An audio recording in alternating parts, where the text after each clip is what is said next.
Hello again. Welcome once again to the Save Continue podcast. My name is Ryan Robinson. That there's James Sandusky. And that's Tom Shelby. Hello. Shanee's not with us this week. Gotta project. Right. I'm feeling somber because the consumption has taken Shanee. Okay, well, the audio's not going to be good if you talk like that the whole time. Criticisms aside, glad to have There you are back. many. Yes. Sandy, I'm glad to see you once again on the show. How are you feeling today? Very tired and sore. Yeah? You do a lot of moving? Yeah. Yeah. Well, you're back in San Antonio, which is where you will stay. It's where you belong. It's really where you belong, actually. You shouldn't have left, but you learned a lesson. Don't ever leave us again. Okay? But glad to see you. I know that you've been busy, hadn't had a lot of time for video games. You're a lot of whirlwind events happening right now, but Past 2 weeks, that's like all I've done is just play video well, games. you have been playing. You finished Chrono Trigger recently, right? Yeah, finished that.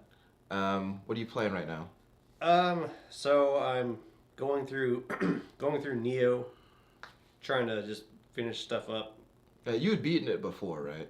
Yeah, but Corey's going through it, so that kind of like got me to like keep going and try and get some more stuff done. Yeah. You tell that son of a bitch to slow down. Yeah. He's going too fast. Look, how are you supposed to get your money's worth out of your video games if you beat them in a day all the time? You know? Well, yeah, that's true. So savor the flavor is what I say. So I'm going through that. I started the Mega Man X collection.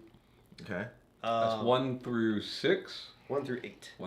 Oh, so you got both? Yeah. Okay. Yeah, if you buy it's cool if you buy the physical copy. It Yeah. comes with 2 discs. Nice. Have that. I started streaming Final Fantasy 3 on y'all's channel, or Final Fantasy 6. It's such a good game. I don't know a lot about Mega Man, but I have wondered what is the difference between regular Mega Man and X Mega Man? So They are part of the same canon. yeah, so Mega Man is you're going up against Dr. Wily, Okay. and the bosses are generally like Blank Man. Sure. Blank Man, that's a good movie. Then with X, it's supposed to be more of kind of like Mavericks. it's like an edgier version of Mega Man, where you're going Storm Eagle. you're going up against like animal creatures. There's a grizzly bear. I like those. You fight a whale. There's a stingray. Cool. Like a and- robot? yeah.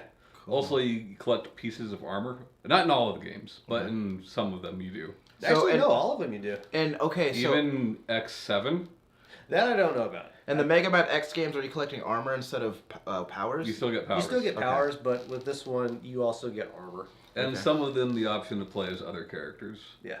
Okay. X7's fucking terrible. Like So how's I've that? heard. It's a PS2 game.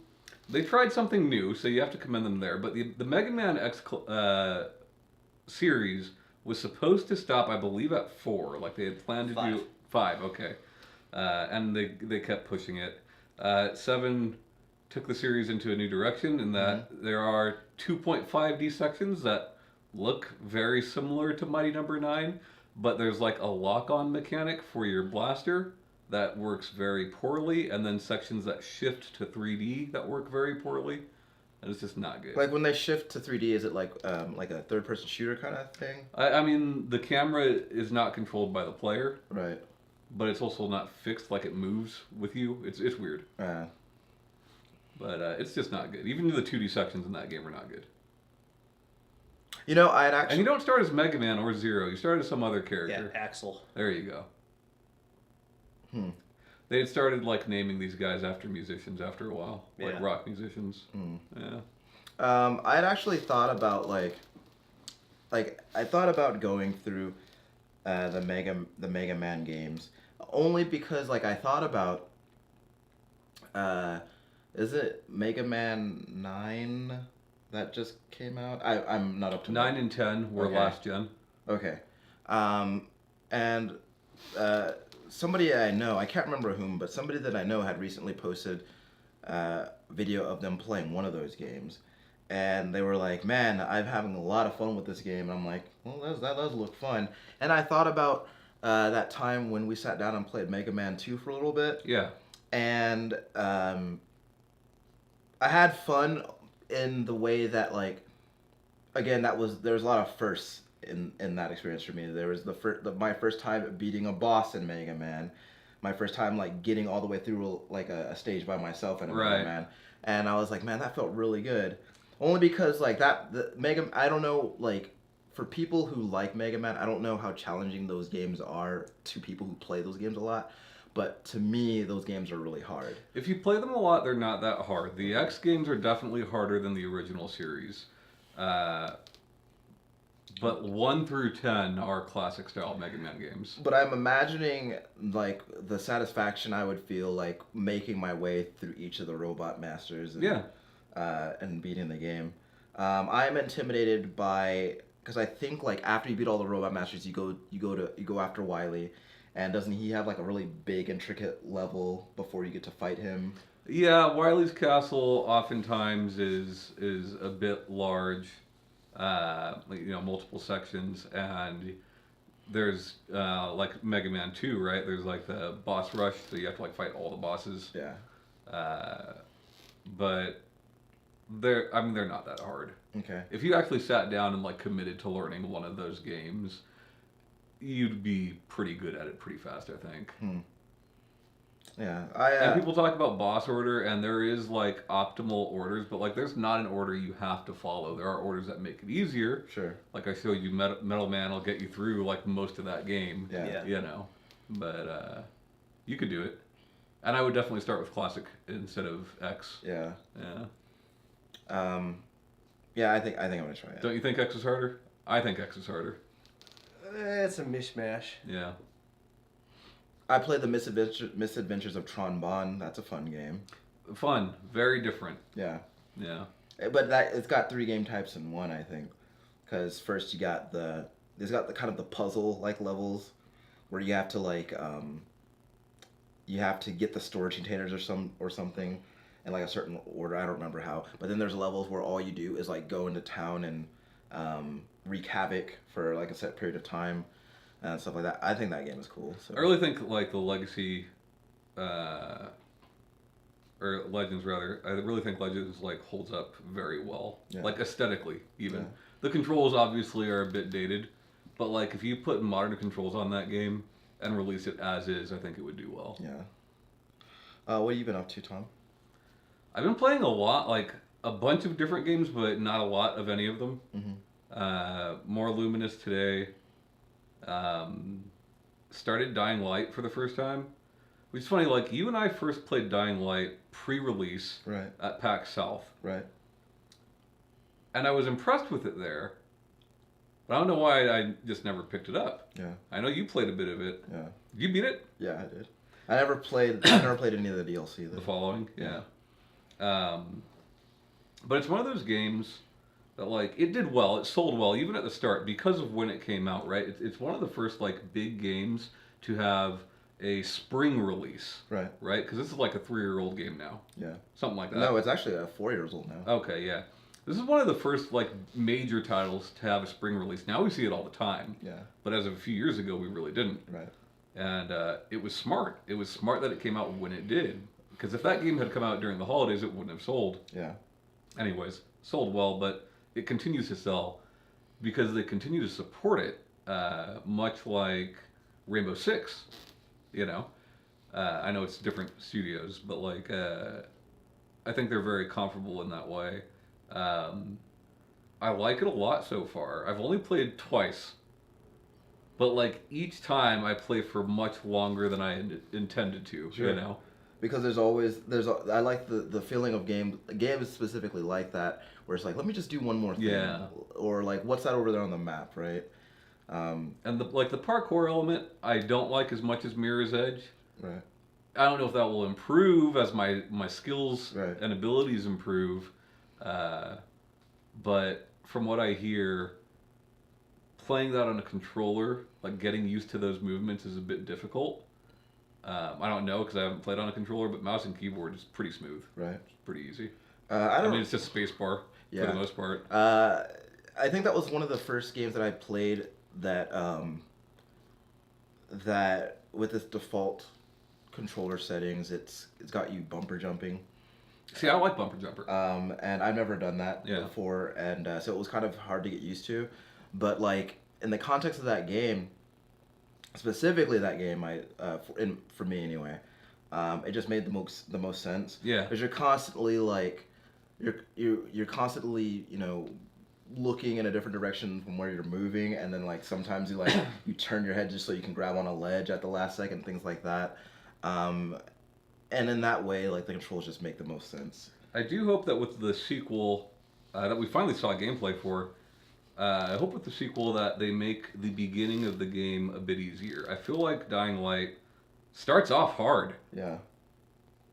And it's just because you're so underpowered, and I feel like if you don't really commit to it, I could see a lot of people like giving up on that game. Yeah. Because of the difficulty when you first start. Yeah. But like it very quickly becomes pretty easy. Yeah.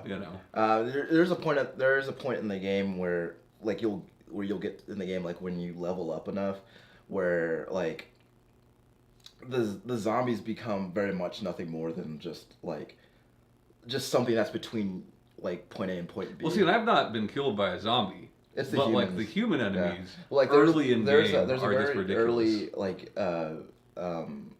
what's the word? There's an encounter that you have to go through early on that involves like fighting humans, and I remember when I first got that game, dying over and over again to that section. And when you said you could imagine people bouncing off of that game, like that section is immediately like popped into my head. I don't know if we're thinking about the same section because I'm thinking about a side quest. It wasn't something I had to do, but like, it's the first time that I had fought anything in the game. Yeah. And it's like me against like 6 or 7 guys. And I must have died like 20 times. Yeah, and I guess the game kind of does tell you like, you should probably be like this level to be doing this, but it also doesn't give you like. There are aspects of the game where it doesn't give you a lot of feedback as to, like, because it lets you go pretty much anywhere, and it doesn't give you a lot of feedback as to like, should you not be doing this yet? Yeah. Like, should you maybe go level up a little bit first before trying this? It doesn't give you a lot of indicators as to whether or not you should kind of back away from something, because it's kind of hard to delineate like, am I just bad, or is this only hard because I don't have enough skills? And that's what it is. It's hard because you're so underleveled, But yeah, what's funny is like I really want to play the following more than I want to play the main game, but I feel like I should play the main game first. It's funny because like a lot of it almost like, and again, I haven't played any of the following, but the way that the following is constantly marketed, it kind of almost seems like a whole different kind of game. Yeah, I mean, it's still zombies, it's still open world and quest based and all that, but like the parkour is not really a part of it because there's much more open areas. There's far fewer buildings. Yeah. Heavy emphasis on driving. Yeah. But it looks super fun. That and the mods for it are fantastic. What have you run into with that? It's weird because a lot of games have been doing this recently, and they've been doing this before RE2 got announced, but like recreations of Resident Evil and stuff like that. Yeah. Real good stuff. So are we talking like recreations of just sections of Resident Evil, or? So far the RE2 one is only up till the police station. Okay. But they're trying to do the entire game. That's really cool. Yeah. That is really cool. I do remember the first time I played Resident Evil 2 when I was younger, and that first section, right after that first cutscene where it's like where you actually first get control of your character and you're just surrounded by the zombies and the fire. Yeah, and the fire, and like you can't just run past them, but like as a kid I was just like, how am I supposed to get, because like playing Resident Evil in Resident Evil 1 there was never a point at which that many zombies was on screen at once, so you're just like, what am I supposed to do? That was a problem I had with Resident Evil as a kid, was not realizing that you're not intended to kill everybody. Right. Yeah. Because up until that point, most games I played are just like, kill everything. Yeah. Which is weird because Mega Man's not that way. Yeah. Like, you can kill everything in Mega Man, but oftentimes it's advantageous to just keep going. But yeah. Well, I feel like that's kind of... Like, I feel like that's when like, the fucking puzzle piece, like, the block slips into place with Resident Evil, when you realize, hey, you probably shouldn't kill everything. Well, I think that in some ways it's kind of what makes Resident Evil interesting to me, for two reasons. One, in that because, like, in each Resident Evil game, you don't start out unarmed. You have a gun, and then, you know, like you said, at that point, like, you put a gun in my hand and you put zombies in front of me, I'm gonna shoot at them. Yeah. Right. And the game isn't gonna go out of its way to tell you, like, hey, maybe you should save that ammo, or maybe you should, like, run away from this. And so, like, it's funny because it wasn't until I got a little bit older that I kind of understood that aspect of the game. But at the same time, you look at like, even the transition from Resident Evil 2 to Resident Evil 3, Resident Evil 3 has a much larger emphasis on combat. Sure. With that survival. What were you gonna say, Sandy? Yeah, I was gonna say with Resident Evil 3, that's where you really learn the hard way. Like, you can fight the nemesis. Yeah. And expend all your ammo that you're screwed, or just run. Yeah, well, I was gonna say that the game kind of, I feel like Resident Evil 3 in a lot of ways encourages you to engage the regular, like, the zombies and stuff, but it also makes it a point to let you know that you can run away from the nemesis. But, like, even just normal enemies, like Resident Evil 2, with the Leon playthrough even. Yeah. If you start that game and kill every enemy, you're out of ammo very quickly. Right. Very quickly. Yeah. You know. But then, like, you look at the shift from 3 to 4, where like, at that point Resident Evil became very much like, it's still a horror game. Sure. But at the same time, it's much more action. It's much more of an action game, and then Resident Evil 5 is just straight up action. Yeah. And then Resident Evil 6 doubles down on that. And I think they kind of went with that because didn't you play a little bit of the Raccoon City something? What was it called? Operation Raccoon City. Yeah. No. Or was that just you playing Resident Evil 6? I played Umbrella Chronicles. Umbrella Chronicles, that's right. Or Umbrella Corporation. I don't remember what it's called. Something. The first person shooter one? It's third person. Yeah. Heavy emphasis on, like, this glaive sort of thing. Yeah. I remember that like, one. you got this you have this, like, arm guard, and they tell you to, like, use that to hold the zombies at bay, because, like, they'll bite into that, and then you can use that to, and it's fun. Them off. Yeah. Not very Resident Evil, but it's fun. Yeah. Yeah. Yeah. Really good mods in that anyway. Yeah. Yeah, as far as, like, classic Resident Evil and, like, not using weapons, like, I've got a buddy, and I'm sure, like, plenty of people do it, that's just, like, just knife runs of the entire game. Yeah. You know? Gosh. Yeah. And that reminded me of playing Remake, and I talked about how when I was a kid, Resident Evil 1 was really scary to me. Yeah. Especially that first scene where, like, that zombie, like, looks over his shoulder back at you, like, it just Classic. There was a point in time where I couldn't make it past that part because it always just scared me so much. But you know, when I got older, like, that stuff didn't scare me so much. But then I played Remake, and then the addition of the Crimson Heads, like, made that game scary all over again. Yeah, and, you know, with Mikami, like, Remake always reminded me of The Hills Have Eyes, in that, like, it's the creator recreating his own thing with modern day technology. Right. And Remake is weird because that's only a generation apart. Right. Yeah. You know, that's one generation apart from the original game, which a lot of people, like, don't remember, like, don't recall. You know, but, like, man, what a step up. Yeah. One generation, so, and that's the difference. That's fucking nuts. Like, one of the things that I often thought about with Remake is, like, is that something that he wanted to do the first time around, or is that just stuff that, like, kind of came to him when the technology I think, advanced? Like, obviously the visuals, you know, he couldn't have done. Sure. But as far as, like, the stuff talking about mechanically with it. The main things that Mikami wanted to add that he did add, which I don't really understand why they weren't in the original version, was the stuff like the lore stuff. Yeah. All the stuff about the Spencer Mansion and all that. That's what he wanted to add. Yeah.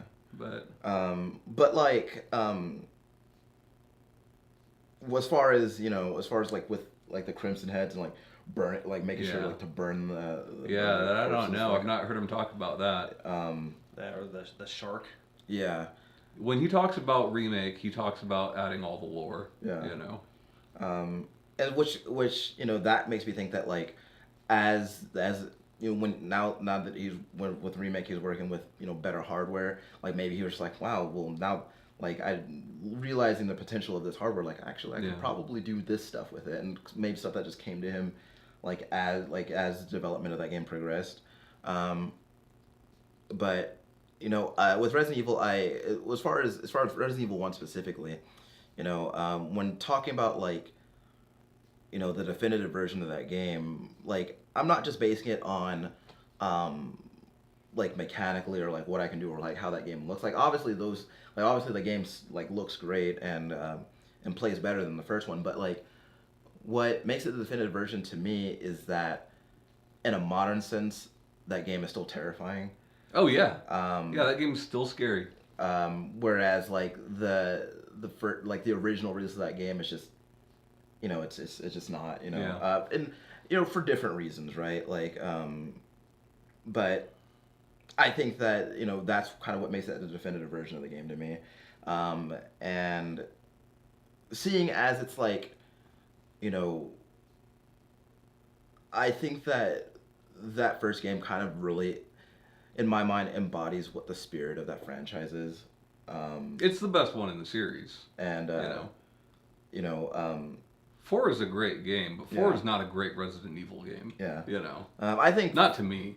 It's the best out of 4, 5, and 6. Absolutely. But I feel yeah.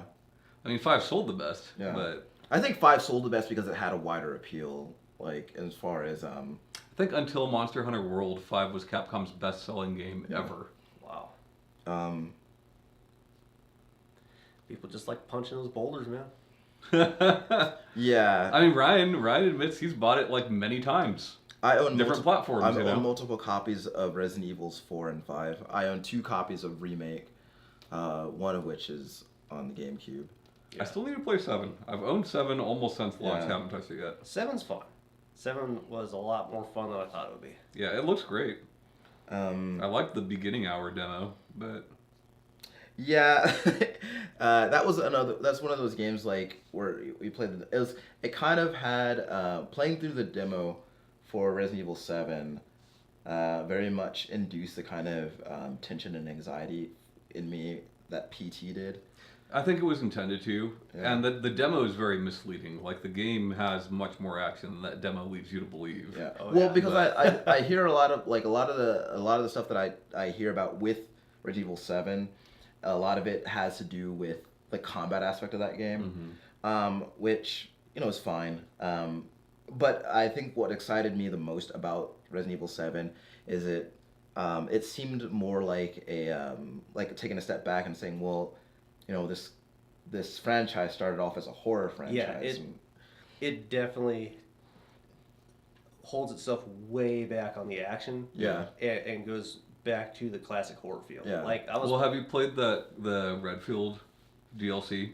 No, when I because that's like all action. When I played it, I redboxed it. Yeah. For like 2 days. Yeah. And I just played as much as I could. Yeah, that Redfield DLC is just like it's a first-person shooter. Well, it looks really fun. I don't mind action in Resident Evil. Yeah, but I just don't want it to just be action. But that makes me think that Capcom, despite itself, it's like we're going back. It's like, but we still have to do this. It's like, come on, man. I mean, there's weapons and guns in the original in the main game. Yeah, but for survival, for them to go from survival horror to action, and then back to horror. And I mean, you know what? I say this having not played it, just watching gameplay of it. So, I could be way off.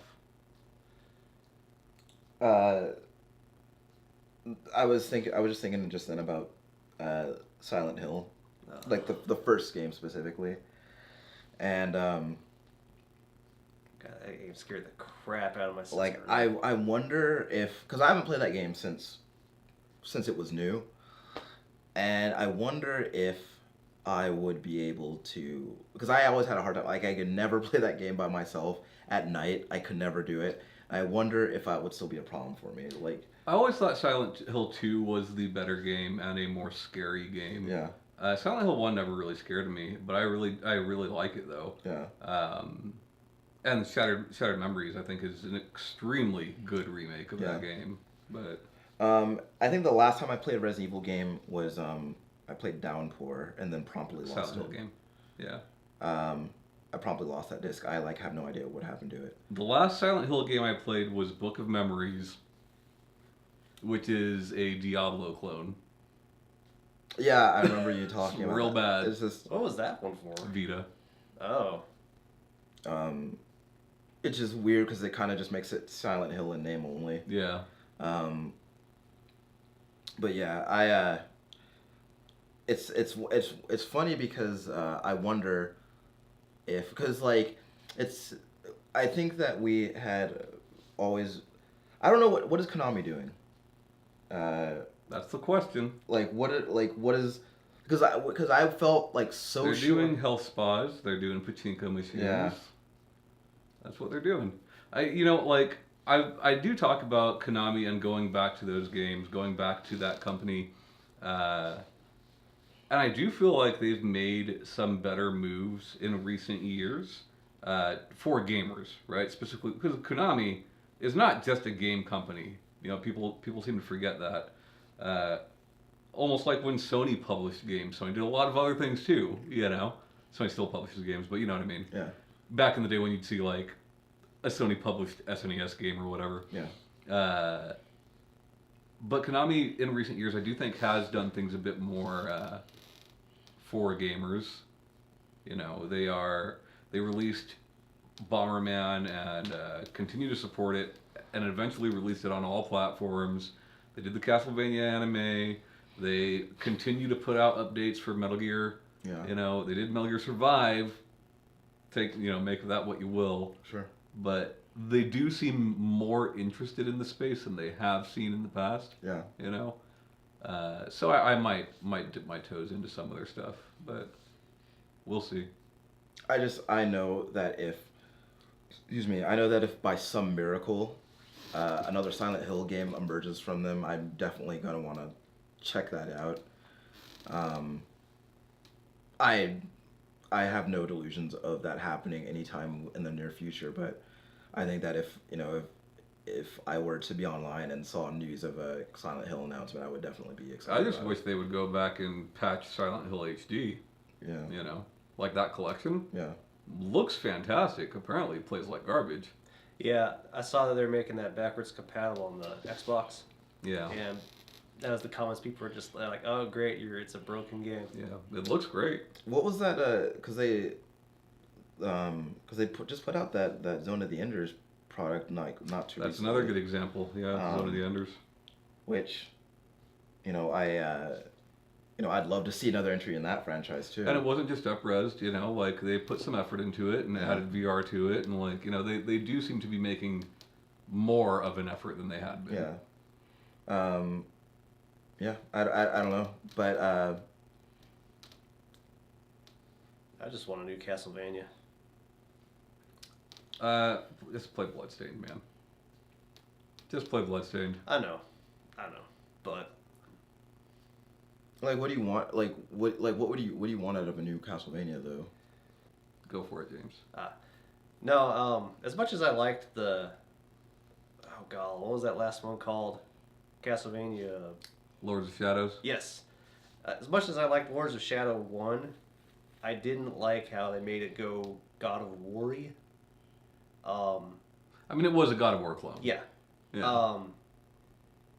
If they were to make,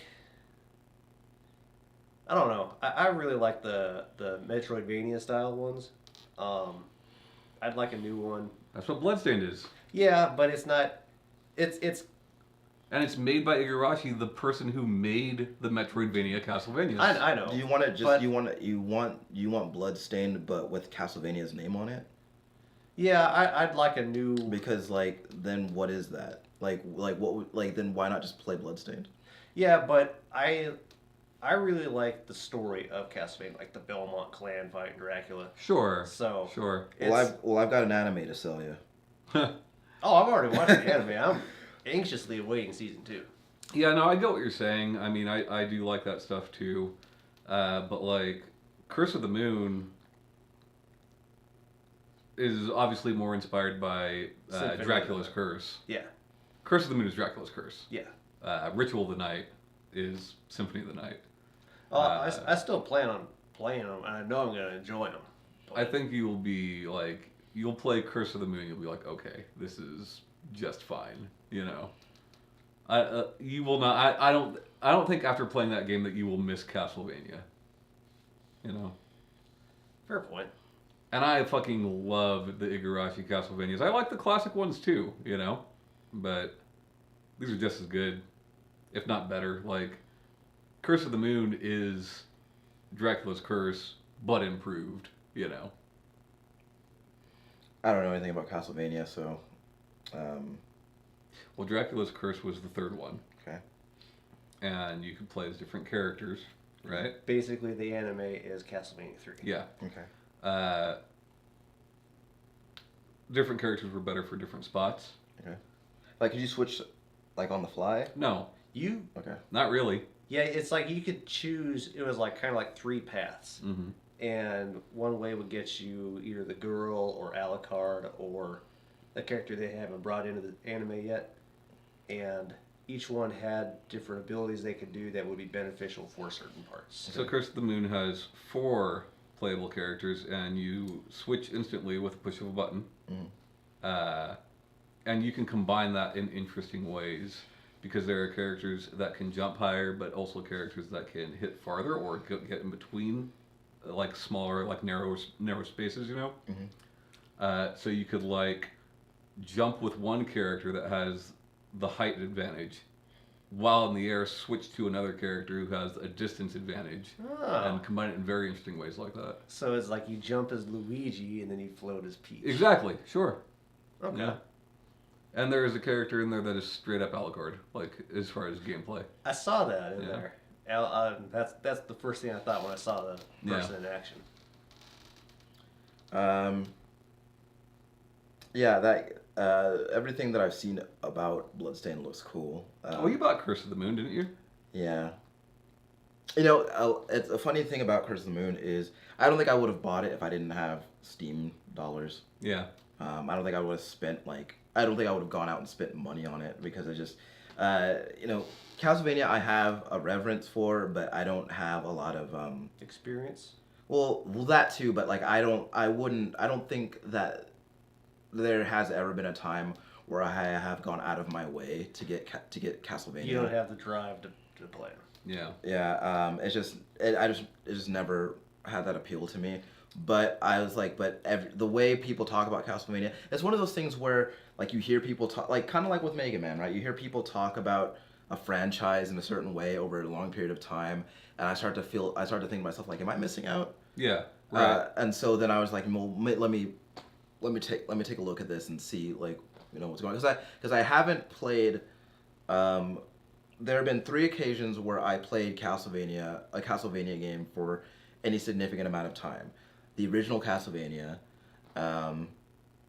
one of the Castlevanias that came out on the DS, I can't remember which one it was, and then I played Symphony of the Night for a little bit.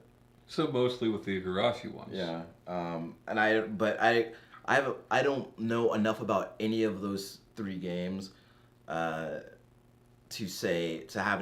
really feel like I have an opinion on it because I'm years removed from my last Castlevania experience, and I haven't really sought to go back at any point. You say that, but you're not though. Like you are technically right. You haven't played a Castlevania game in a long time, but a lot of people, when asked what they would want a modern Castlevania to be, I've seen a shit ton of people say Bloodstained, and having not played Bloodstained, but having watched a lot of it and knowing a lot about the game, it seems to be very similar to the old Metroidvania style of Castlevania. Yeah. You know, and I think you could appreciate it from that aspect. You know, My thing about Metrovanias though is that in every case, yeah, there is a point that I get bored and stop. You know yes, you say that, but you have beat Metroidvania games, just not in the 2D sense. You know. I did beat Metroid Prime one time. You also beat Arkham Asylum. Arkham Asylum Yeah, is it's a a Metroid. Metroidvania. You know what, But actually- there's the thing about Arkham Asylum is that, It's Batman. well, there's that, but also like with other Metroidvanias, like a lot of I feel like Arkham Asylum does, in my experience with Metroidvanias, makes it more of a point to kind of tell me where I should be going next, and I didn't really venture off the beaten path too much with that. I kind of always had an idea of where I was supposed to be going next because Batman could just say it out loud like I should go back here. Yeah. So I just knew. And I think that's the case with most Metroidvanias, unless you go like old, right? Like Yeah. Metroid or Metroid 2. Like those don't help you out Yeah, much. those are. But like Like, most everything past like, that helps like you out. I was thinking of, I always thought about, because that Axiom Verge game always looked cool to me. Mm-hmm. It's very fun. God, I think it's aggravating. It's hard. Yeah. It's hard. But like, you think about Guacamelee or Super Metroid or Symphony of the Night or Guacamelee, like, you know, like these games are telling you where to go. The Mummy Demastered, like it's telling you where to go. You just gotta get good at using that map, and you know. Look for the gray parts. Also, like you have to discover the map for it to fill in typically. Yeah. Whereas Batman, that's not really a problem. You know. Well, actually, looking at a map and seeing, like, because you'll look at the map and you'll see like a little place where like it has a way of indicating that there's a door here, Mm-hmm. and then if I don't see anything past that, then I know that I haven't been there yet. So that's my indication, like that's where I should go. Sure.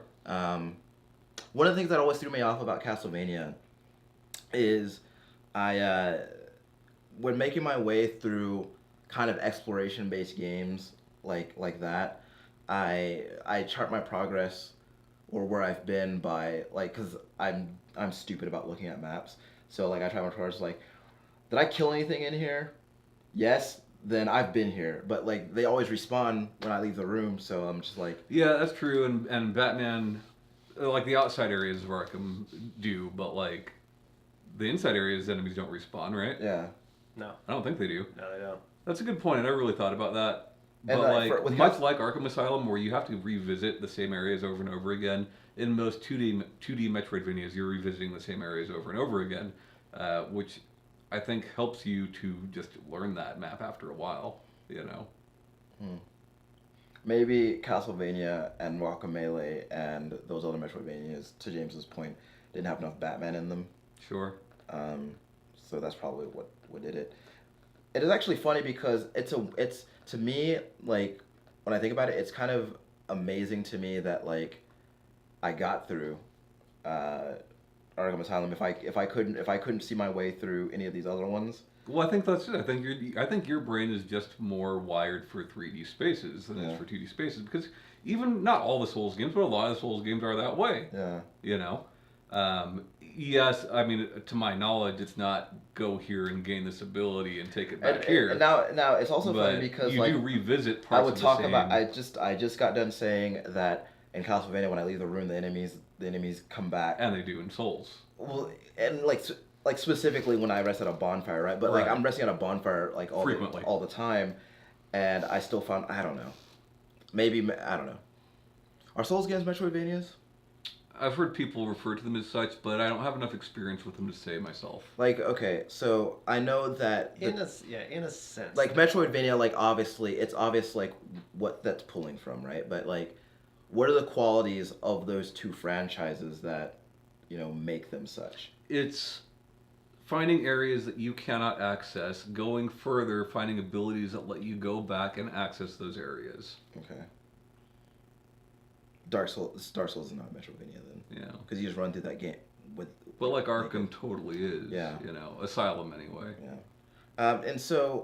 And that makes me wonder, like City and Origins and Night, like those are all open world games. So. And technically, Arkham Asylum is an open world game as well, but like, I haven't played Arkham Knight. Arkham City, you start out with most everything. There are things you gain along the way. There are abilities that you gain as you level up Batman. Yeah. Right? But like, you start off with most of the gadgets in that game, and you're not finding them elsewhere or obtaining them once you hit a certain point, you know? I was thinking about finishing Arkham Knight recently, and then I found out that like to get the true ending, I got to get all the Riddler trophies. Mm-hmm. And I've never been a fan of the Riddler trophies, so.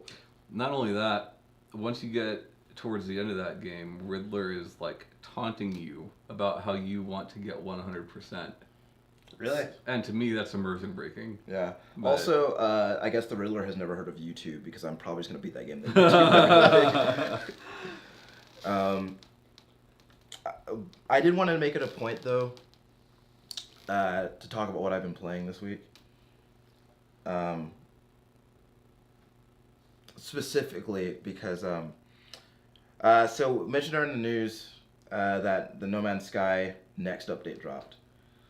And I made it no secret that I've loved No Man's Sky since the day that game came out. I also, we've gone over,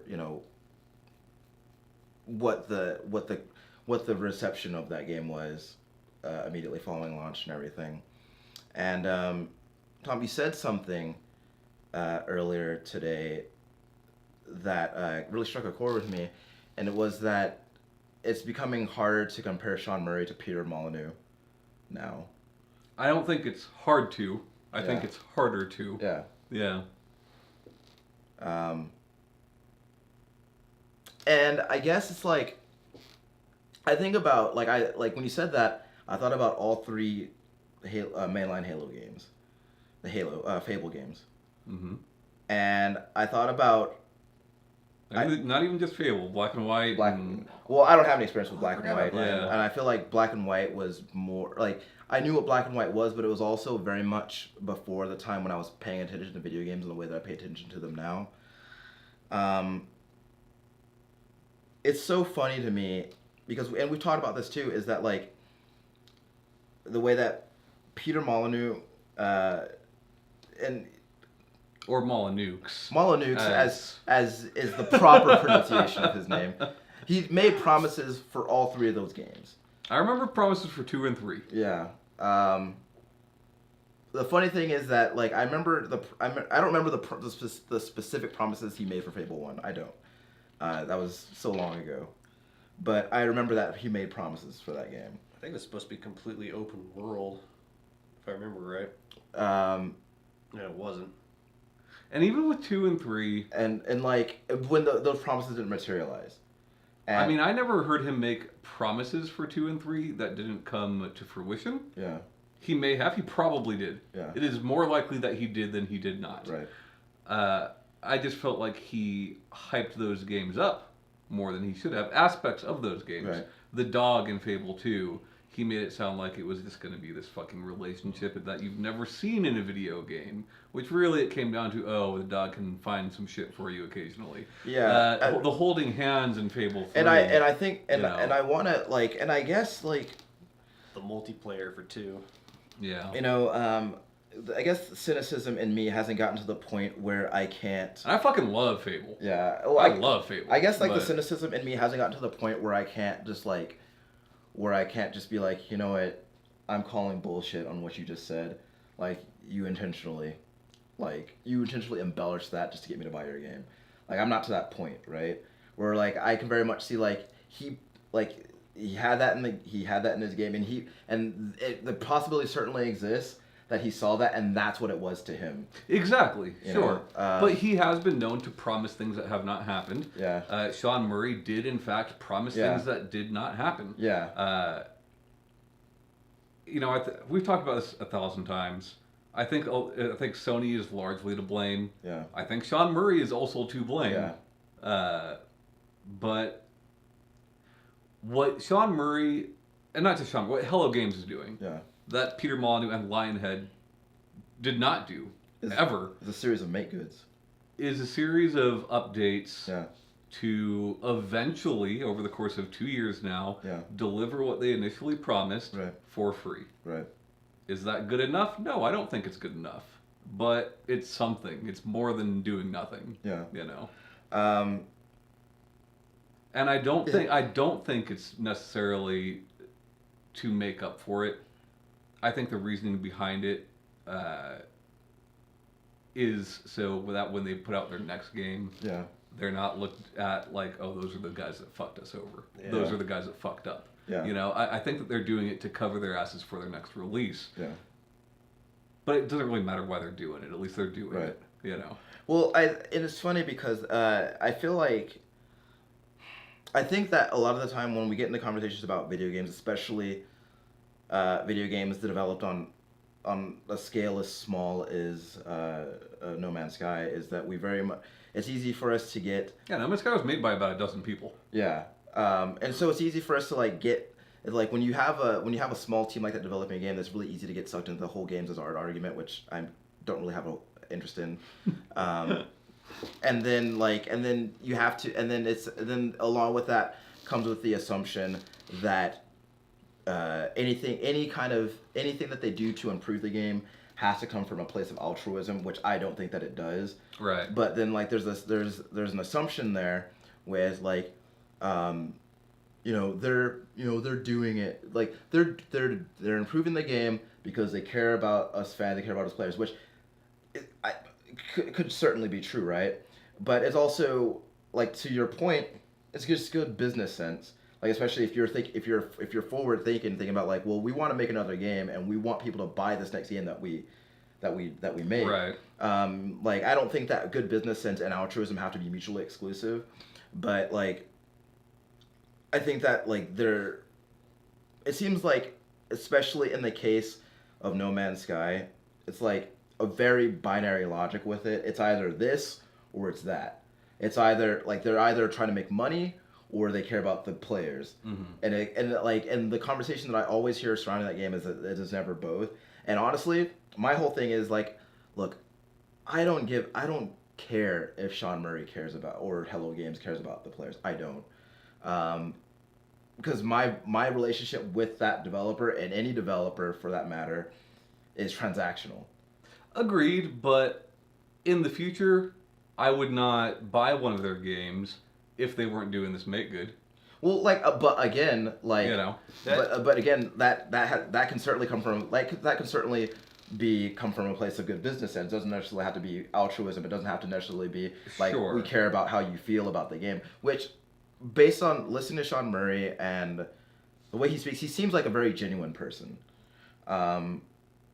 He seems like there's a point at which he was like way over his head, and he made a lot of mistakes that he shouldn't have made, and he said a lot of shit that he shouldn't have said. Yeah, he did. On television. Yeah. On network television. And I guess what I don't get is that like that's way bigger than an E3 stage.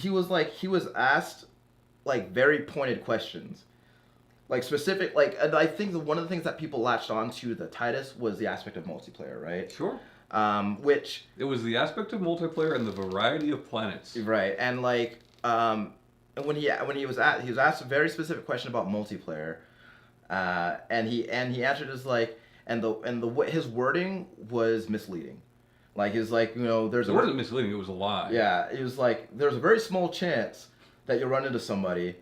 It's 1 in a billion chance, which I guess like you could use, like, I guess in the way like the plausible deniability, right? Like, you say, sure, like, we have 18 quintillion planets. Sure, like, there's just haven't done it, yeah, right? And there's like, but of course people are going to try to do it, and they did. Yeah, and they did within a month. Yeah. Which, wow, but like, I guess like, but and then have you beaten No Man's Sky? What is beating No Man's Sky? No, I haven't been to the center of the galaxy. No. Do you know how it ends? What I understand is like the game just starts over. But I don't know. Like I don't know if they've. I don't want to ruin it for you, But I think it will ruin itself for you. But like, it was always very much like because with especially when it comes to him and that development house specifically, going through and being like, well, you lied about this, then you lied about this, and then you lied about this, and and I think that on one hand, I think that half of it is I want you to own up to the lie that you told. Sure. And I think but I also think that the other half is, I think, based on my experience with the video game community, which, has been rocky to say the least. I think that a lot of it has been there's a sizable portion of it of, well, there's a lot of sizable portion of it like where the outrage that people like to take part in, and on like there like if you feel like back in 2016 when that game came out, if you felt like, well, you lied and sold me a different game than what you talked about, I get that, totally. And a lot of people felt that. I get that. Do I understand holding on to it 2 years later? No, I don't. I guess it just doesn't make sense to me. I don't necessarily think that people are like holding this huge grudge against Hello Games 2 years later. I think that when an update comes out and Hello Games is advertising it as much as they can, and you're seeing it on IGN, you're seeing it on Rooster Teeth, and Microsoft is advertising it now, that people are gonna be wary about it. Like why would they buy into that? Why would they buy into it a second time? Well, I also think, Sandy, you sound like you were going to say something. Yeah, I haven't played No Man's Sky. Yeah. I haven't really followed it much other than hearing the outrage, but this kind of reminds me of like when Mass Effect 3 came out and the severe backlash they had towards that as far But as... the difference is BioWare didn't lie about Mass Effect 3. Yeah. People just didn't like the way it ended. Yeah. But which is that's like a whole nother like can of worms. It's like I feel like what happened with Mass Effect 3 sets kind of a really dangerous precedent. Yeah. But like because like they didn't lie about the end of that game because like they didn't want you to know what it was. And go back and change it, right? Yeah. At least like Naughty Dog, a lot of people hated the way The Last of Us ended, but they were like, "This is the story we want to tell. Yeah. This is what you're getting." Yeah, but it's and like that's what got me with Mass Effect is that you go through how they pushed how all your actions throughout the whole trilogy will affect. And then when you get to the end and you find out, they're like no. Like those actions don't mean dick. Yeah, nothing. Yeah, everything you did like doesn't really amount to anything. But it was just the... Maybe it's more similar to No Man's Sky than I thought then. Because because I was going through it and when I was sitting here, I was like, I don't really like the way this is. Yeah. And that's when like the giant uproar was coming because I got that game like day one. Yeah. And I stopped. And, well, I mean... And so I waited for a while for them to, like, do all the patches, because, I didn't agree with that either, with them bowing to the demands of the fans. I was like, no. I was like, this is your story. And it's actually really surprising to me that it hasn't happened again since. But it's happened with so many games since. Like we saw it with Final Fantasy 15. You saw it recently with the Steam release of Chrono Trigger. Like... They changed the ending of that game? They didn't change the ending of the game, but the game that it is now is vastly different from the game that it was at launch. But that's the thing. They didn't change the story. Right. They changed the game itself. It sounded like more like a quality assurance issue. Yeah. So, but like for that I can see, but in the context of No Man's Sky though, Chrono Trigger Steam release, Final Fantasy 15 all releases, Rainbow Six Siege, like the list goes on and on and on. Yeah. And I think like it's just this bad habit that now that you can patch a game over the internet, you don't have to release a finished product. Right. Yeah. And with No Man's Sky, a lot of people were like, no, you should have released a finished product. Yeah. And they bounced. Yeah. And Steam gave them their money back. Yeah. PlayStation didn't. I don't think PlayStation did it, did they? Yes, that actually they did. Okay. That's because it made news. It's like this is the one time. Yeah.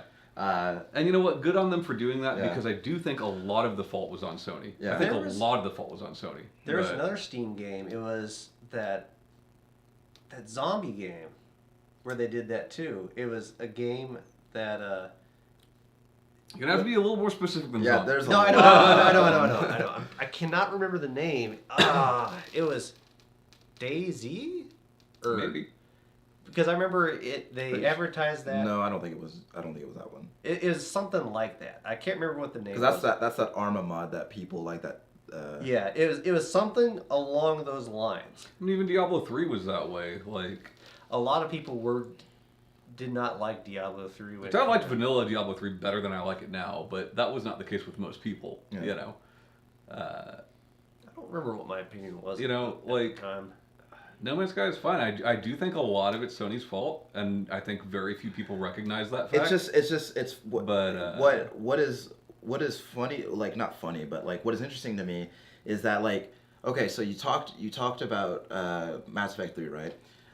What the change that they made changed a very like on a scale of on the scale of the game, it changed a very specific small part of that game. Yeah, it Right? changed the ending. With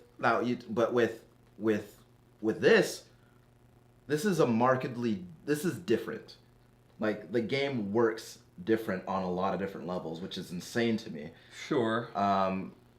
You know, we're talking like it's night and day, like Yeah. literally. But you know, like, But- he's still bad with his wording even about the next update. Yeah, Like, they literally said limitless base building. There is a limit. yeah.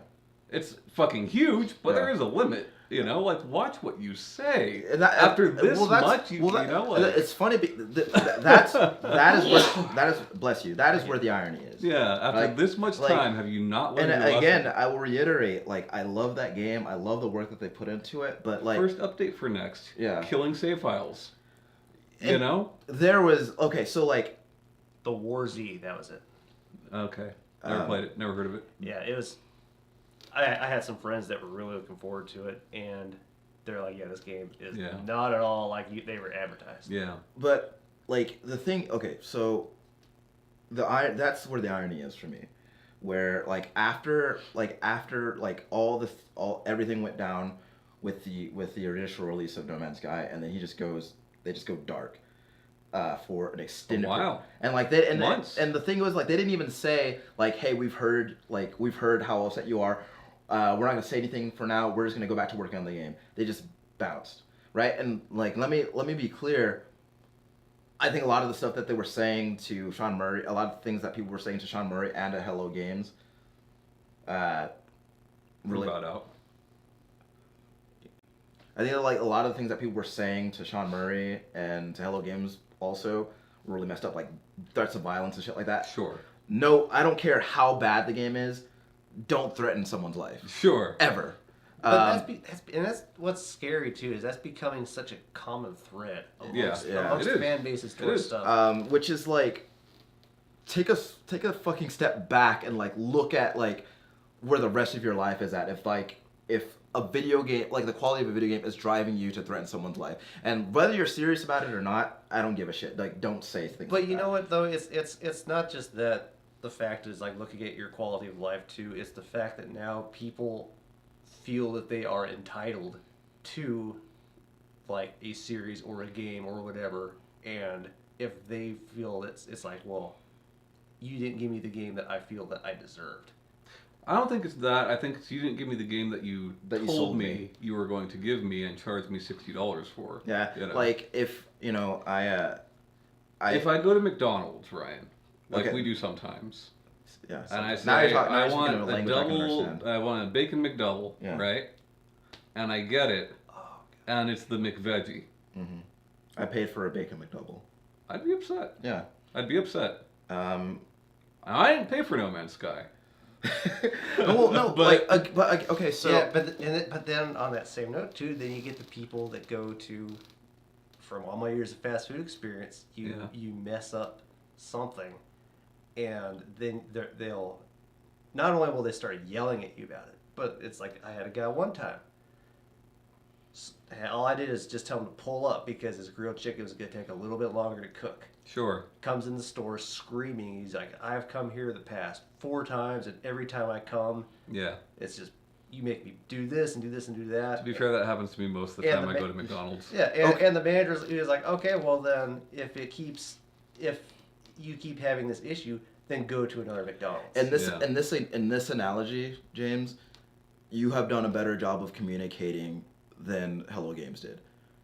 When early on, right? They did a good job later on. But that's what I'm. But again, like what I'm saying is that like they didn't say, "Hey, we hear you. We know you're upset. We're gonna go to working on the game. We're not gonna talk again until we're ready to say something else." They just kind of just went dark, right? Yeah.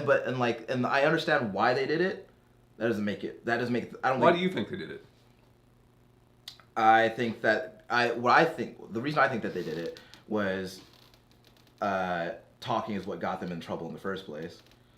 Talking isn't what got them in trouble. It is. Yeah. It is. And so I think that like the whole like saying too much is what got them in trouble. And I think that like my whole thinking on this was the whole reason they went silent for so long is like, well, looks like they learned that lesson, and and that seems like a mistake that they will probably not repeat, right? And so that's why that's what you point out with the limitless base building. That is why that is so ironic to me. Yeah. Because when you said that, dude, you're making the game. You know that it's not limitless. Right. You know there's a limit to it. So why would you come out here and say that? Because you're not gonna get the benefit of the doubt. You didn't get it the first time. Mind you. Most players will not reach the limit of that base building. Most players will not get to, but there is someone who will. Yeah.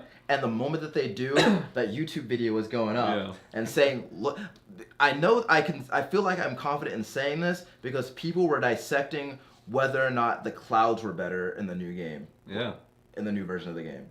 Like it was to that point where they were dissecting even that. Well, so people have to realize, like, Hello Games needs to realize too, it's not like small YouTubers, right? Like, Rooster Teeth has put out multiple videos on that game this week. That's a huge fucking channel. And right? so, like, and like, if the first one is them saying No Man's Sky finally out of early access. Yeah. You know, this huge fucking outlet is using that kind of language to describe your update. You know. That would sting a bit. Yeah. And that's what I'm saying. What I'm saying though is that you know that at this point everything that you say is going to be under a microscope, right? If you know how granular people on the internet can be with their analysis of everything, right? So why would you come out again after getting in so much trouble for misleading and lying? And say that stuff again. And you know, all things considered, I do think that the next update, and not even just the next Atlas Rising and everything that they had done before, all this make good is a good sign. Sure. And I do think everybody deserves a second chance. Yeah. Don't squander it though. Well, it doesn't seem like they have. People really seem to be enjoying this update. Like the things that they've added to the game are not insignificant. Yeah, people seem to be really enjoying it, and obviously they've put a lot of time and money into it. Yeah. Of course, they've had enough money to put into it from the first, from the launch of the game. Right. People forget, as much shit as was talked about No Man's Sky at launch, it sold extremely well at launch. Yeah. Even after the refunds. Yeah. It sold very well at launch. Do you think Sony needs a game preview program akin to Xbox's? No. No, not at all. Isn't it weird that they don't have one and yet they still sell early access games on there? Yeah, I think it's fine though. Like, what a lot of people don't realize about Microsoft, especially with Xbox this generation, is all of these consumer-friendly things that people praise them for, very few people use. Right. And PlayStation doesn't do it because they don't have to. Right. If the roles were different, there would be no Game Pass. There would be no backwards compatibility. Yeah. They're doing it because they need to. Yeah. And yes, I know that this was one of the most profitable months for that division. Right. They made a lot of money this month. Yeah.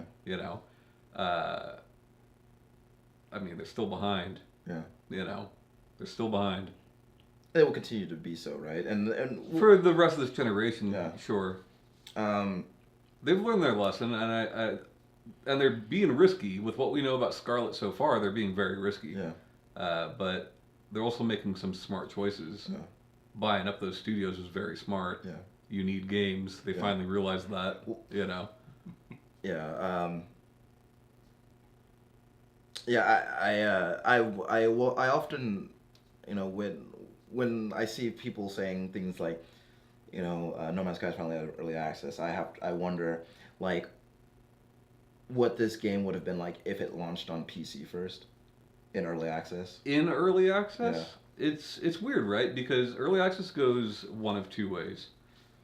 Assuming the game is good. Yeah. Assuming it's a game of No Man's Sky quality or higher, you see one of two things. Very often you see early access success stories, right? Fortnite is still in early access. Right. Look at that game. Yeah. Right? But more often than not, you see the We Happy Few scenario. Right. Where by the time the game is out of early access, nobody's fucking interested in it anymore. Right. You know? We've been talking about that forever. Yeah. And that is much more common for early access games. Yeah. Wasn't Rocket League, when that came out for free, was that early access? No. Oh, really? That was the full launch. That was a day one launch. It launched with PS Plus. Okay. Yeah. Yeah, because like, when you see that early access banner on that Steam page, then you're like, the game can change at a moment's notice. Yeah. And let's get this one thing clear, and we've talked about this before. It's been a long time. Yeah. Early access more often than not hurts games. Yeah. And like, because you have games that stay in early access forever, and some games just get abandoned in early access. I mean, a lot of these games would not happen without early access. Yeah. Road Redemption. Yeah. Would not have happened without early access. Right. Because they need that money to finish their game. Like, not every game can go into early access as a battlegrounds, right? Yeah. But like, I don't know. But then again, like, I guess I wonder, like, if that game did launch in early access on Steam, right? Like, would it have been one of those things that people discovered by accident and then blew up? Because they probably, I can't conceive of them, being on a stage somewhere talking about it. I'll say this is a bold claim. Okay. I think that if No Man's Sky, what we had day one of No Man's Sky, 2-3 years ago, whatever it was, if that was the early access build, and it eventually got to the point of where the game is now, I think that game would have done probably better than Elite Dangerous. Yeah. But that's not the money that they were interested in making, and they made more than Elite Dangerous. Yeah. Much faster than Elite Dangerous. Right. I think people's opinions of them would be better. Sure. And that might prove to be more monetarily valuable in the long run. Yeah. But who's to say? Yeah. I mean, we know about Hello Games. We know about this whole debacle. We've known about it for years. But most of the people that bought No Man's Sky probably have no idea any of that went on. Yeah. Most of the people that bought No Man's Sky went to Walmart or GameStop and saw it and thought it looked cool. I have to imagine, every time we always forget that not everybody follows this very few people follow this stuff. It seems like a lot to us because a lot of the people we talk to and the things we are interested in, people are into it. But the majority of people buying and playing games don't know dick about any of that. Yeah. And I have to I have to imagine that like, if I didn't follow video games, right? Yeah. And or at least I didn't read about them, I didn't watch them, but I played them a lot, and I just walked into the game shop, and I saw No Man's Sky on the shelf. Yeah. And I turned that cover around, and I read the description of that game. I was like, well, I've literally never seen anything like this before. And I play it, and then, like, to you it's great. It's yeah. Like, I have no expectations, right? Like, I might, like, especially if it was before I was going into the game stores with a smartphone in my hand. And none of those people knew Hello Games before. Yeah. I mean, sure, somebody did, but very few people did. And and for their next game, they're not going to remember that it was Hello Games to begin with. Right. You know. Right. I think that, especially with the way that I buy games now, right, where a lot of the time, a lot of my Steam purchases are basically an analog to back before smartphones existed. Yeah. Where I'm basically looking at cover art. Yeah. Right. And I'm just basically looking at cover art and reading a description, and making my purchase decision on that. Also, not to forget that, like, while it's not first or second party, it was advertised as such by Sony. Right. Like it was advertised like, the same way they're showing Spider-Man right now. Like 4 years, 4 years ago, there was a huge marketing push for that. Yeah. Which. And after release date. Yeah, I was gonna say like. Sony just dipped. Yeah, they did them no. like real dirty. Yeah. Because okay. I mean, no. Let's like, not. I'm not taking accountability. Like, no one made Sean Murray lie. Right, and that game would probably not release had it not been for PlayStation. What I'm saying is don't, like, I'm saying it's grimy. It was grimy. To, like, be like, yeah, everything that they're saying, like, yeah, that's all great. This is great, right? Like, we're showing you these things, like, this is great. Yeah. Buy this game, right? Like, and then week one, they just kind of fade into the background. Like, I'm literally seeing, I'm literally, and nobody blamed him. No one blamed him. I'm literally seeing a Homer Simpson disappear into the hedges. I heard somebody else say that on a podcast today about this situation. Yeah. Yeah. It's apt. It is apt. Yeah. They dipped, and I would have done the same thing. Yeah. I would have done the same fucking thing, But every game Hello Games has ever released,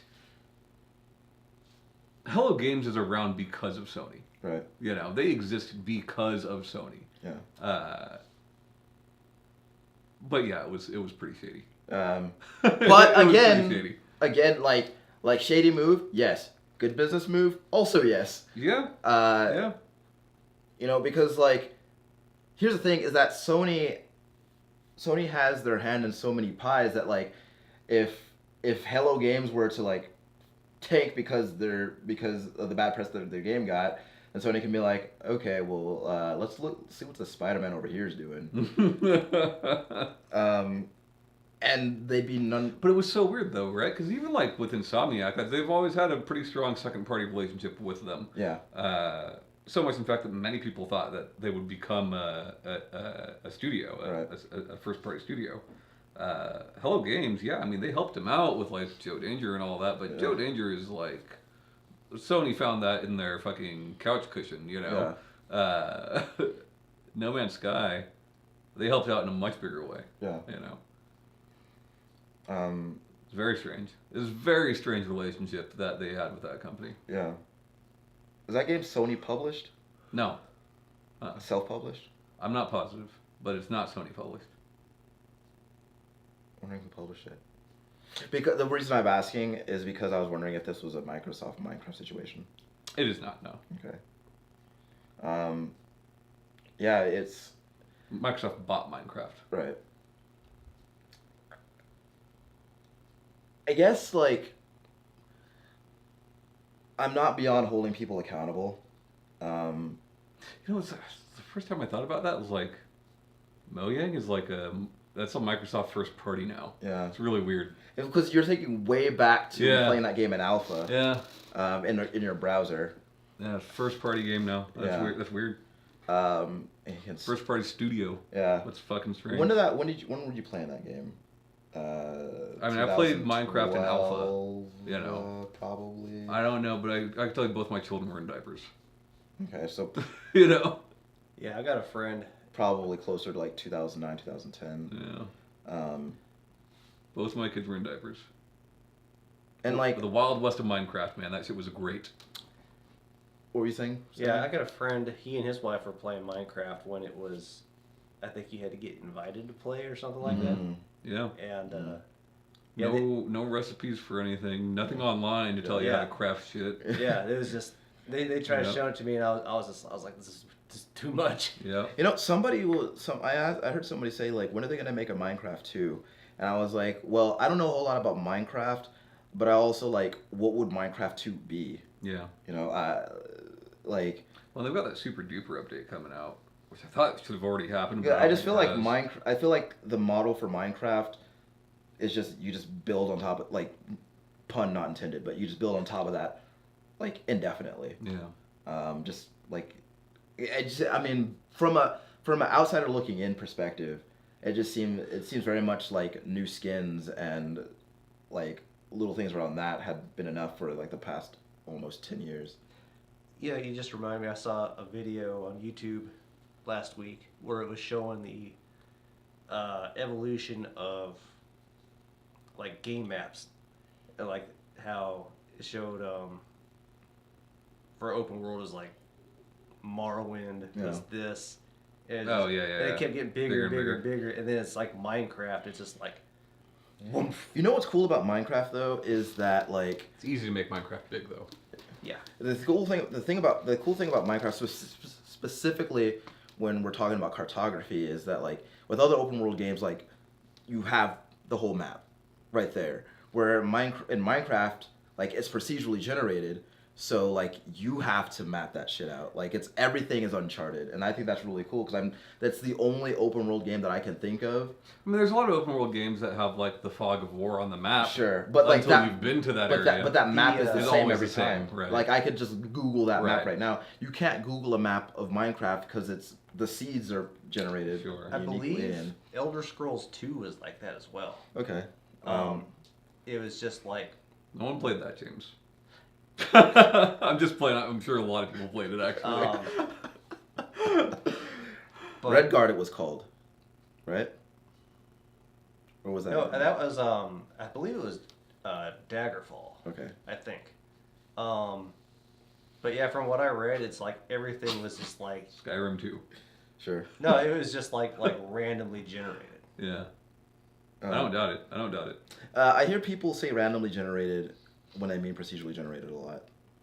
I more often hear procedurally generated when they mean randomly generated. But developers make that mistake. Yeah. We were talking about another thing that like a piece of developer like or video game terminology that like is commonly misused in like the marketing of certain videos, and I can't remember what it was. No. I think it might have been along those same lines. I don't know, but like Okay. Well, I mean, we've talked No Man's Sky to death. yeah. And most of what we said, we've already said in the past. Tell me about your experience with it, because obviously you've been enjoying yourself. Yeah. My experience, it seems weird to say, but my experience with the next update is very much the same as my experience, like my feelings toward it as the initial game, in that it's all new to me, and I'm really enjoying it. Like I'm still discovering things, but the quality of life changes that they've made in that game, they're substantial. They're really good. They've done a lot better at kind of streamlining the process of like crafting and inventory management and everything like that. They've made it like it took them so long to make things that you craft stackable. It took Okay. them so long to do that, and that was such a huge thing. Cause like, Didn't they just copy Destiny's inventory? huh? Didn't they just copy Destiny's inventory? I don't know. I didn't play enough Destiny to say, but like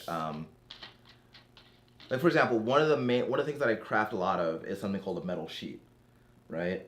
And it was so often that 2 metal sheets took up 2 inventory slots, Right. and I hated that so much. And like I was just like I'm not a video game developer. Making video games is hard. I get it, but it just seems like something that is like so basic by now that it drove me crazy. No, it's cool. It's like the RE4 inventory.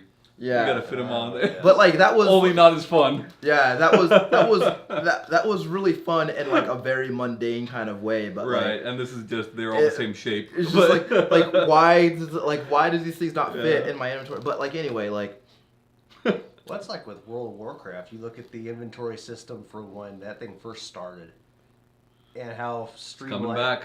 Yeah, I know. and how streamlined it is now. Like Did that come out already? No, Okay, because like you will hear about it. yeah, I like Shanee will get banned. That would be so that would be fucking funny. so fucking great. We Like- should do a let's play of her getting banned. But no, like they've like with all the things that they've added to the game, the way that the game plays differently now, in a way that I can certainly appreciate.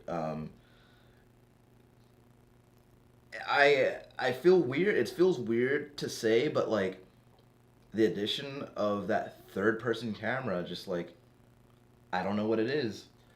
It's weird. Like I love third person, typically more than I like first person. But Yeah. No Man's Sky seems like a game I would want to play in first person. Yeah, I don't. It's weird though because like I for the first 2 years that game was out, I thought I would really love to see my ship as I'm flying it, but now like when I play it, like I fly I walk around in third person and I fly around in first person.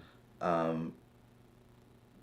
don't know, but like that third person for some reason something I guess maybe it's seeing my character and like being able to like be customizing my character, like making my own. It's cool. I ran into someone, not literally, but like I encountered someone on a planet. Did you kill him? No, he I go to every planet to make war. no, he landed his ship in front of mine. Have you wiped out a species yet? I'm working on it. I'm trying real hard, but like those, I don't know if they can reproduce or what, but like I don't know. It's hard, especially when all you have is a mining beam and they die so very slow. I don't have like a proper gun yet. Do they have proper guns? Yeah, they do. Like Uzis? Yeah, there's a space AK-47 that I haven't had my eye on. No, my experience with the game, it just feels like the game launched again. Sure. Which Terrible name. Next. yeah, They should have called it No Man's Sky 2. or just No Man's Sky : We Did It. Sure. But like in summation, really, my experience, like I guess I'm the wrong person to ask. I think You're not. because There's no wrong person to ask. it's just because it feels so weird to like juxtapose like my initial opinion of the game against everyone else's and the specific reason for that. I mean, a lot of people have been playing it since day one and continue to. But like I talked about it before. Like 2 years ago, I said, so many people were justifiably upset, right? But then at the same time, like I was sitting here feeling like this is the game that I expected. And Yeah. I don't know why I expected that because I guess it's because I watched him play it for like upwards of an hour. Well, I mean, for like three E3s in a row, they showed you a new demo each year that was basically the same demo each year. But like I heard all the same stuff. I heard him say all the same stuff that everyone else did.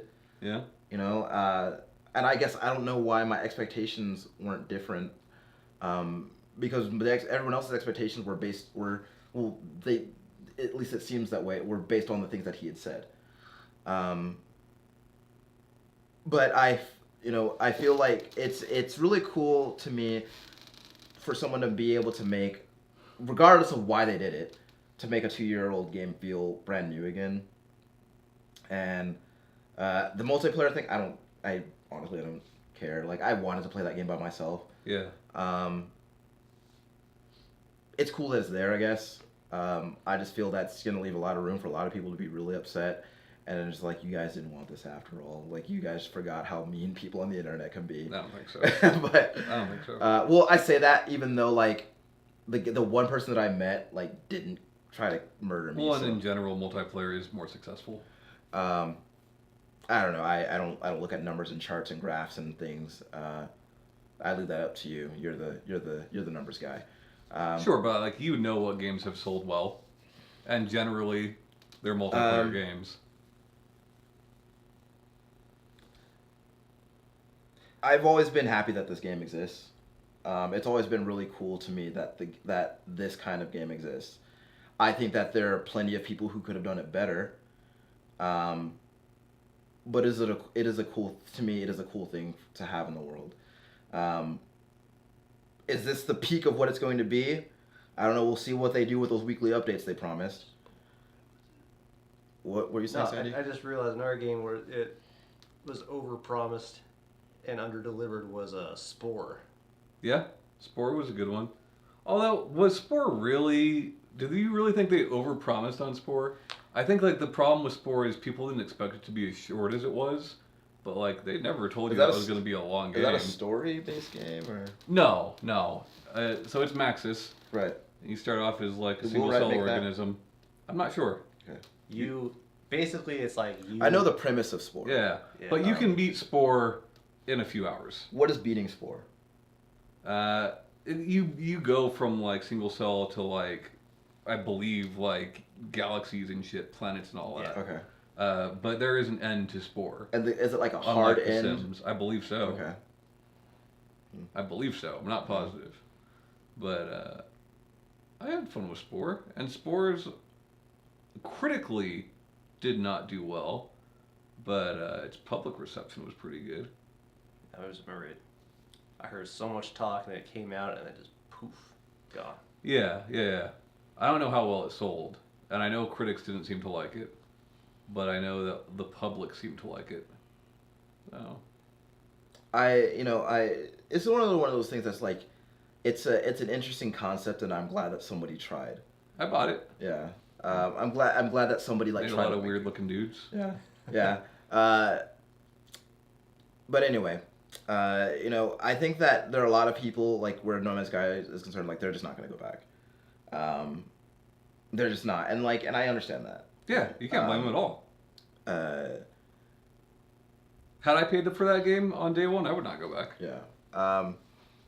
With that said, though, like, I was in a conversation I had with someone before. Like, it has, like, as somebody who has been playing that game since launch, it has been really cool to watch that game like kind of grow and develop in the way that it has. I wish that it didn't come at the cost that it did. But it's a cool Teenager now. Yeah. One day it'll be a man. Yeah. But nonetheless, it's cool to watch the evolution of a game like that in real time. I mean, I've said before No Man's Sky even came out that regardless of how well that game did, the tech behind it is phenomenal. Yeah. And if you gave that tech to somebody to a team that really knew what they were doing as far as gameplay mechanics and Yeah. as far as story goes, you could eventually see something really awesome come out of that. Yeah. It is the biggest game ever made as far as scope, size, right? I think that like maybe in the next decade or maybe 15 years, maybe sooner than that, I don't know, but I think that we will see probably a larger studio take their crack at it. I mean, it depends on if they can crack the tech Yeah. or if Hello Games is willing to sell that tech. Yeah. Well, then I feel like Sean Murray did a talk where he did a GDC talk, very vaguely talking about how they did it, but it's not giving you specifics and here's how you can go do it yourself. Yeah. Yeah, those GDC talks are great. You should watch it. I don't know if that's one you have to pay for or not. But. Yeah. But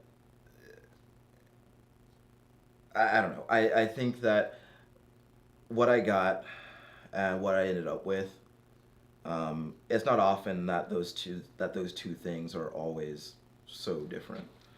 Also, Hello Games, like stop trying to be cute with your patch notes, all right? Even when the next update came out, they just listed as bug fixes. Give me the notes. I want to read the notes. I don't have to go to a website or a URL. Give me the notes right there on the PlayStation. Like every single one since launch, it just says bug fixes, and I hate that. Other than that, though, like regardless of why they did it, regardless of what the reasons were behind all the changes that they've made in the past 2 years, and I'm glad that they happened, and I do look forward to seeing where that game goes from here. I'm actually more fascinated to see if they will, because this whole weekly updates thing or weekly challenges or whatever that they're saying that they're going to do. They're saying, well, at least Sean Murray has said that like that's something that they've wanted to do. So I guess we'll see how badly they wanted to do it. We'll see like how long of a timeline that will continue. Personally, I give it a year, but we'll see. If they go for a year, I'll be impressed. Yeah, we'll see. But anyway, yeah, that's all I've been up to this week is just playing that game and falling asleep on my sofa. You're playing on PlayStation, yeah? Yeah. Someone had asked me like, I'm trying to decide should I get it on PC or on PlayStation. I was like, I couldn't tell you. On PC. Yeah, I don't know. I was like, and well, I mean, I guess it depends on like why you want to get it on PC. Like, if you want to get it for like these specific technical reasons, then sure. But like, Mod it. yeah, I don't know what kind of mods there are out there for it. I'm sure there's some crazy shit. Yeah, but buy it on whatever platform you That's got. like after that. Buy it on the best platform that'll run it. After that Fallout Miami mod trailer came out, most of my friends bought it on PS4, and like that's not coming to PS4, you know. Yeah. So all of them are like, man, I should have bought it on PC. Yeah. And it sucks having to because like the thing about it is like when you bought Fallout 4 for your PlayStation, you didn't know all this stuff with the mods and stuff was gonna happen. No, of course not. Like you had no way to know. Yeah. Same with Skyrim. Yeah. Well, and I don't think that you're owed it by any means. You're not, but like it just sucks because for like, your $60, you got a lot of but game. like yeah, You know? like you're not owed it, sure, because Bethesda was like, well, this is the game that we wanted to make, so Yeah. everything that we wanted to be in that game is there. Yep. If people are gonna make mods for it, cool, but like everything that we wanted to ship is there. But at the same time, like I can empathize, right? Because like I bought that game on PlayStation, and I was like, and this was before I had a gaming computer. I bought that game on PlayStation, and I was like, well, look at all the stuff that guys on Xbox are getting to do with their Fallout. I want to be able to do that with my Fallout. So I went and traded that game in, and I was like, now sell it to me on Xbox now. Even that's a small bit more than what you could do on PlayStation. Yeah, but like again though, is the fact remains that I paid more. Like I paid more cumulatively. I paid more than full price for Fallout. Yeah. Well, then you got to get on PC. That was all me. But now you have all the mods you want. yeah, which is funny because all the mods that I want are available on Xbox. So it's like, because I always want like really small like stuff. Yeah. Like I don't want to put Homer Simpson in Fallout or anything like that. I don't care about any of that stuff. I mean, you had a lot of fun when we fucked with Left 4 Dead. Yeah. Yeah, but that's because like you put Ghost Rider and Batman and Jacket from Hotline Miami. Like that was all cool. Yeah. Jill Valentine. It was funny. Hearing. I think it was Ellis's voice coming out of Ghost Rider's mouth. Yeah. I can't remember if it was Bill or Francis's voice coming out of Batman's mouth, but Batman Beyond Batman. That's it was funny like us being in the Mario Brothers safety room, no less. Like with like all those people just standing around, like just Ghost Rider standing around with this flaming head and like I don't know.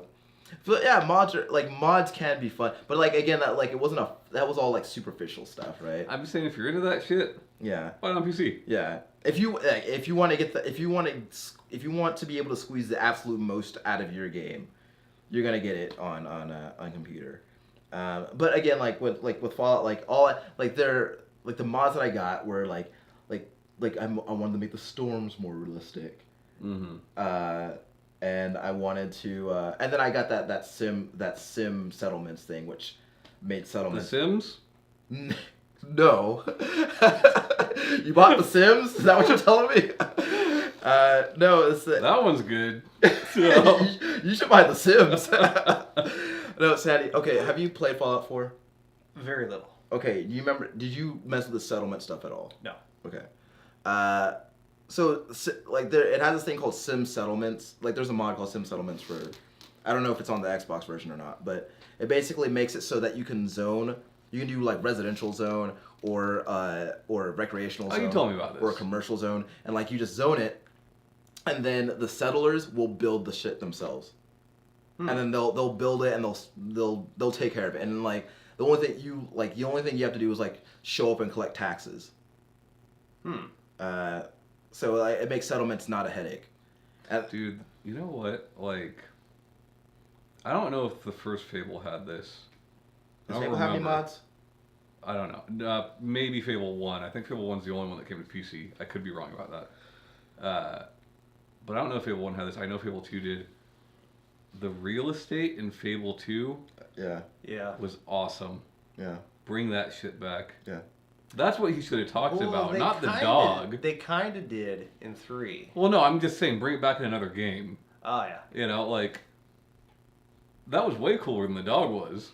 Because the dog didn't do anything. The dog, the dog did two things. It would one, dig up a treasure, or like snip, like you would dig up the treasure. He would tell you that the treasure was there. Yeah. Or if you knocked an enemy down, then he would finish him off.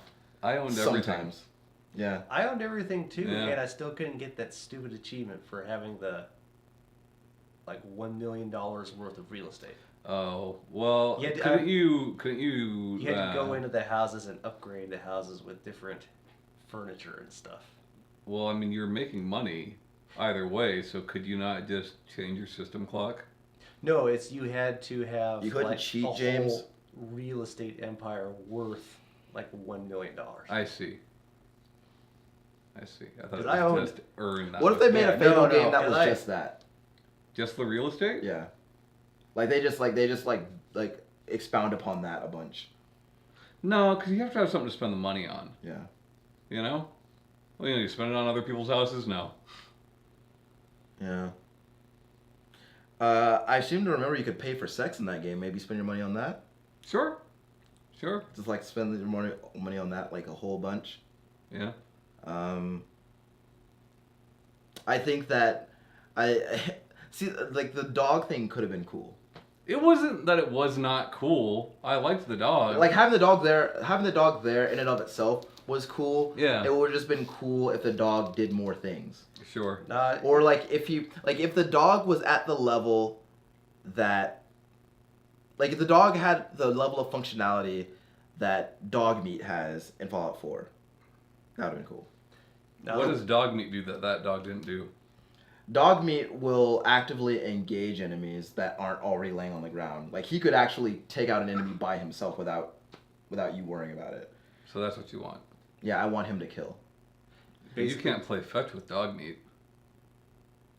With the power of mods, I can. Dude, that's why you just play Far Cry 5 and you have your assistants be Peaches the Bobcat and Cheeseburger the Bear, and just send them out to go kill people. James, let me ask something. Are either of those dogs? You can get a dog. No, you can get a dog in that too. And Are it either will of the also two help things you mentioned dogs? Did you say Peaches the kangaroo and Burgers the bear? Cheeseburger. Cheeseburger the Bear. You know about and, Cheeseburger? And Peaches, I think it was like a Bobcat or something. I don't want a bobcat. I want a dog meat. But you can get a dog too. But that thing was I was like, why do I want a dog when I can get a bear? The dog's man's best friend, James. This episode has been brought to you by Animal Care Services. Sure. If you need a dog, Get a cheeseburger. go.